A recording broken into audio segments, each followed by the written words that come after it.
You mentioned, of course, the lags have been as they have been, and frankly, I mean, Nvidia has been a huge contribution to that, as we still are higher on the year, but we've pulled back, I mean, 13% from highs, so it's not even really close to those all-time highs that we have not seen since, I mean, mid-May at this point. Plus, the Rubin ramp appears to be facing a slight delay, but KeyBank says this problem's been resolved, still actually raised its price target. And so, is this a minor supply chain hiccup? Does this have broad-reaching implications, or should we look no further than price today and say, hey, Nvidia is not really giving much regard to any delays and paying a bit more attention to, say, the positives here this morning? So let me answer it this way. Let's just talk about the price action first, Jenny. So we are seeing shares move higher, but it's been challenging just around this level. Whenever it gets to around, 200, it starts kind of bumping around lately, and it's been challenged around that level. It's holding above that level. We've got a slim gain today, but we're even flagging a little bit in early action. If we hold today's gains, we end up with double digits year to date. Now, to be fair, on a year-over-year basis, it's had more strength. It's up more than 20% year-over-year. But KeyBank is more bullish despite the Rubin delay that you mentioned. They're raising their price target on Nvidia to 330. They're maintaining an overweight rating. They say demand for its AI chips remains exceptionally strong, even with delays, potential delays for the Rubin platform. They don't think that that's a speed bump that investors need to worry about, especially when you think about, Nvidia being best in class, top of the leadership. When you think about the chips and the arms race there, they say they're just experiencing a modest delay, and that the issue appears to have been resolved in terms of what's causing the delay, and so production will ramp. So they're not worried about it impacting financial estimates here, and so they'll deliver more of their Blackwell chips, though, while Rubin production ramps. So in other words, you've got Blackwell, Rubin will come online, so the demand story is still strong. The demand story looks like there is continued strength there. They say that their Asia supply chain checks were stronger than expected and showed stronger than expected demand there as well. Jenny? It's kind of funny. When we had this big rally in these chip names over the last few months, it was kind of the opposite effect. You seen it had this euphoric sentiment, and everybody was wondering, are the fundamentals going to match it? Now we're getting proof of life that the fundamentals are there, but everybody, for some reason, still seems to be looking for the door. Is this just profit taking, or is there something more significant going on with regards to investor sentiment? The profit taking is a part of it, but investors just overall are concerned. There's a notion, in a sense, that because we're spending so much, because earnings for these companies have gone up so much, that can't possibly continue. And we would argue that we are seeing signs that there is a lot of activity, a lot of real economic activity happening around AI. If you add up the revenue run rate for OpenAI and Anthropic, and maybe pieces of Google and Meta that are relevant, XAI that are relevant, you get to about $100 billion revenue run rate. That number was 0 2 years ago. So clearly there is real economic activity happening, which is to say, the companies that are buying chips will likely continue to buy them. And specifically in memory, we're not making nearly enough chips. And we won't be making nearly enough chips at least for the next year or two. So the fundamentals are still very good. Indications are that they stay that way. But investors that have gone through this long ride are now worried that maybe the ride is coming to an end. Well, I am curious. We got the update from TSMC. We get the full earnings report in a couple of days. ASML over there in Europe also scheduled to sort of put its cards on the table, I believe, on Wednesday, U.S. time. Is there a sense here that we can divine something from those earnings reports that feeds into what we would expect out of Nvidia and Qualcomm and Broadcom, et cetera?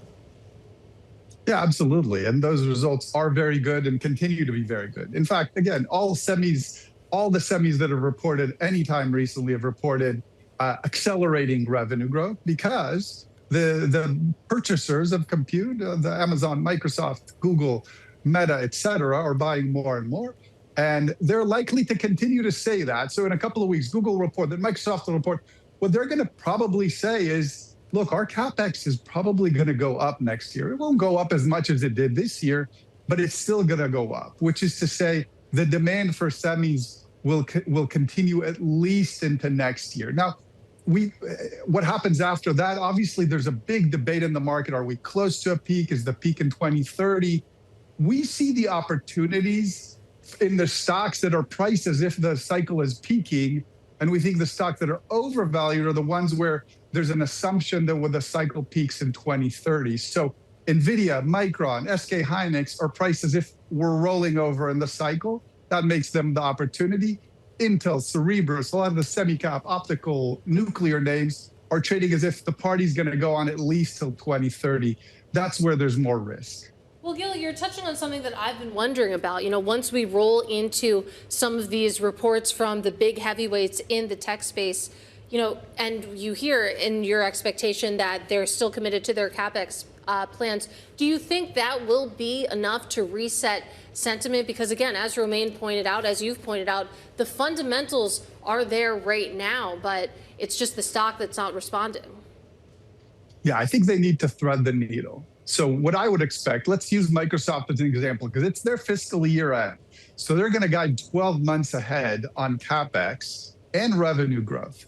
If they say Azure is going to grow more than 40%, it's going to accelerate, and CapEx is going to decelerate, grow less than last year and less than 40%, that's a very positive message. That means AI is working, Microsoft's getting a return, and they don't need to continue to accelerate CapEx in order to achieve that. If they can deliver that message effectively, it should help the entire AI. Nvidia's stock continued to rise, rising 10% from its June low to its highest level since June 22nd. As the stock creates a falling wedge formation and its revenue and earnings growth picks up speed, this bounce might continue. Many of the market's greatest winners this year have outperformed Nvidia's stock, which has been under pressure in recent months. In comparison to the Nasdaq 100 index, which has increased by 15.7% over the same period, the shares have only increased by roughly 10% so far this year. With a projected price-to-earnings ratio of 22, Nvidia's stock is a great deal because of this performance.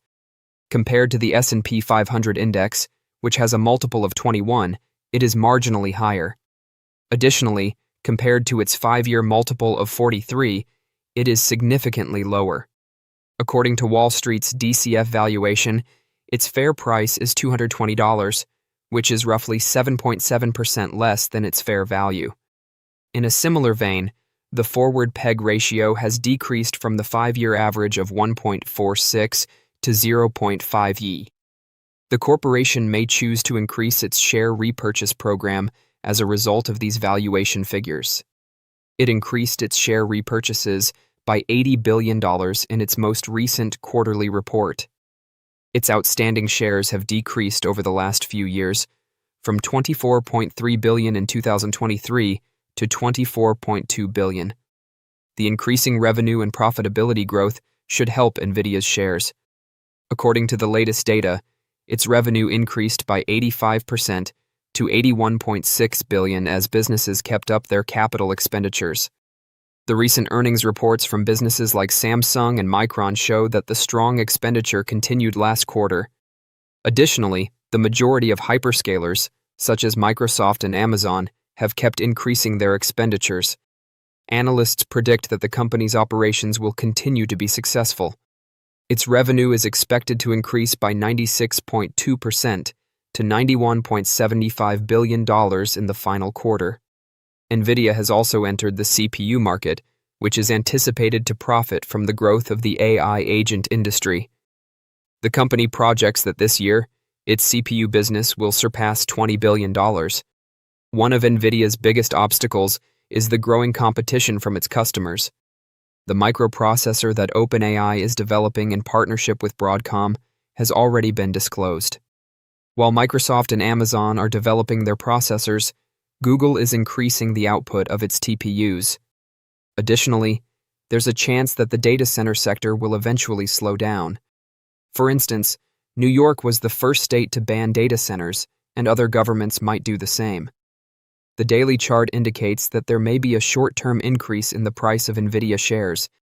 It is presently just above its upper side and has taken on the shape of a falling wedge.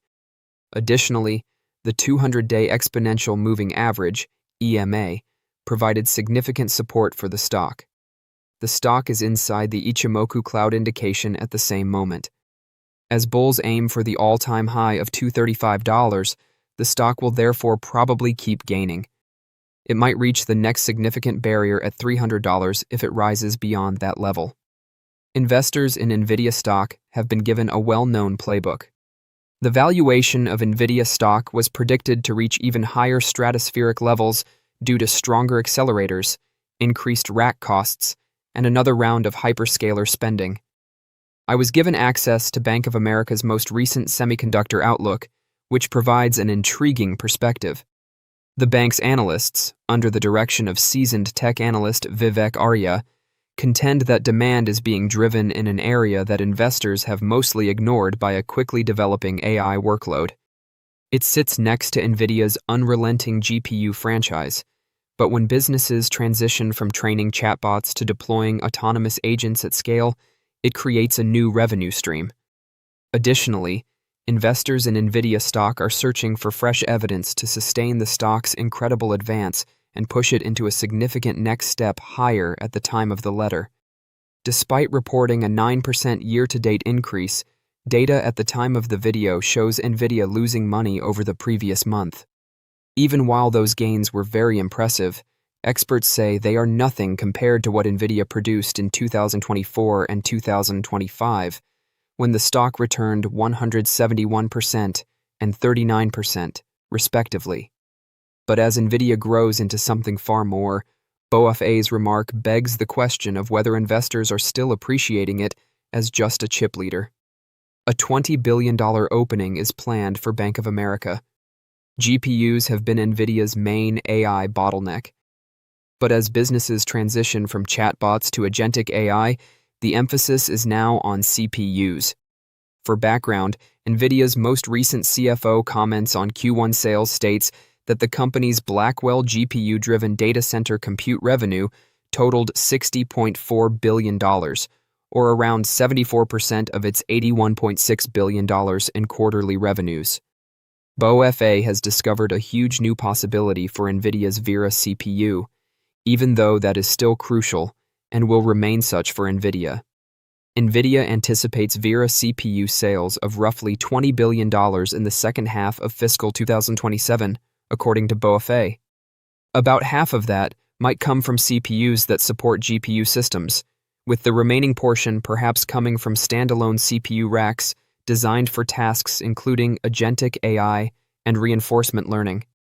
The scale is incredible.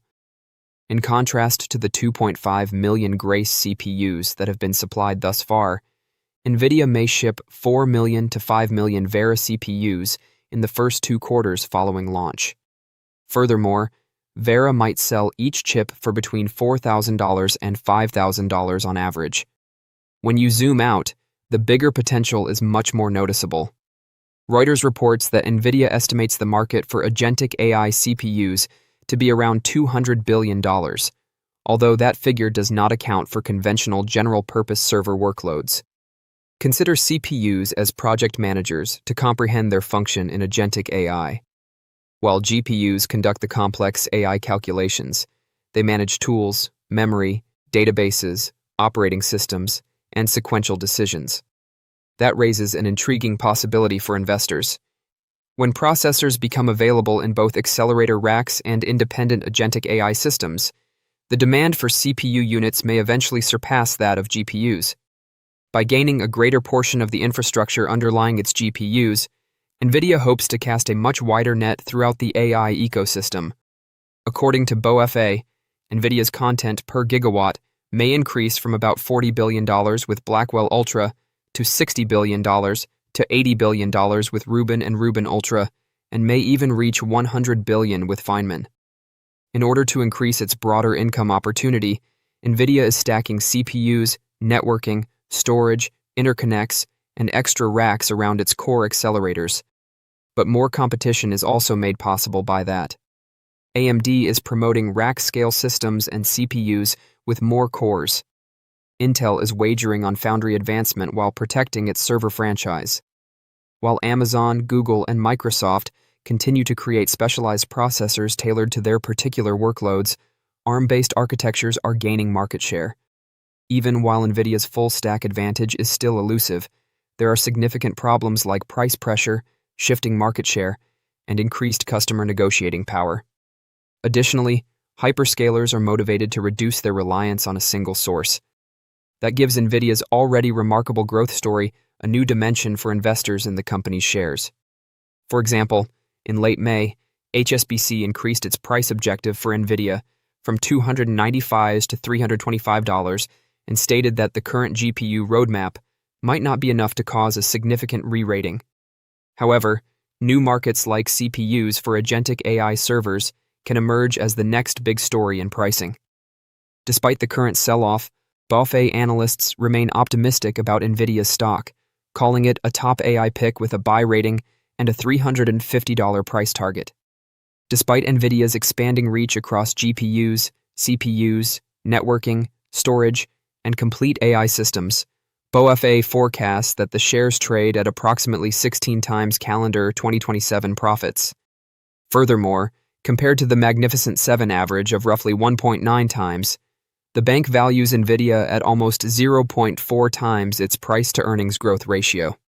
Essentially, the claim is that investors continue to underestimate how long Nvidia's phenomenal earnings growth will last.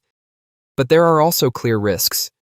Nvidia has minimal chance of failing, even though BofA analysts believe it is reasonably valued. The valuation case may be swiftly contested if we observe any slowdown in AI spending, pressure from competitors, or a decline in system adoption. In actuality, Nvidia's business performance is far stronger than what the stock's trend would suggest. This is fantastic news for investors since it allows you to purchase the stock before it rises, because, in the long run, there is a strong correlation between stock success and company outcomes. Nvidia's stock price may rise significantly by the end of the following year. The development of artificial intelligence, AI, data centers continues to be Nvidia's main growth driver. The 4 main hyperscalers anticipate spending more than $650 billion on data center capital this year. Nvidia predicts that this amount will surpass $1 trillion next year. This prepares the chipmaker for yet another year of robust revenue growth. Next year, Wall Street economists predict a 41% increase in revenue. But Wall Street's forecasts for Nvidia's growth have always been overly cautious, and I believe they are once again underestimating the company's potential. That's a 54% increase if Nvidia management's prediction that hyperscalers' data center capital expenditures will increase from $650 billion in 2026 to $1 trillion in 2027 is accurate. Additionally, later this year, Nvidia's new Vera Rubin architecture will begin to arrive in large quantities to customers. With the introduction of these chips, some AI companies may decide to switch their servers to hardware that can handle training workloads for a quarter of the price of Blackwell GPUs and inference tasks at a tenth. Wall Street anticipates that Nvidia to record earnings of $12.79 per share the next year. But this is predicated on a growth rate that is probably going to be lower than what Nvidia will achieve. However, even if that prediction is accurate, Nvidia's stock would be worth $320 a share at the end of the following year if the business was valued at 25 times earnings, which would be more than 50% more than current levels. That's a conservative projection, in my opinion. Nvidia is a brilliant stock to purchase right now since it continues to offer the finest value and growth in the stock market.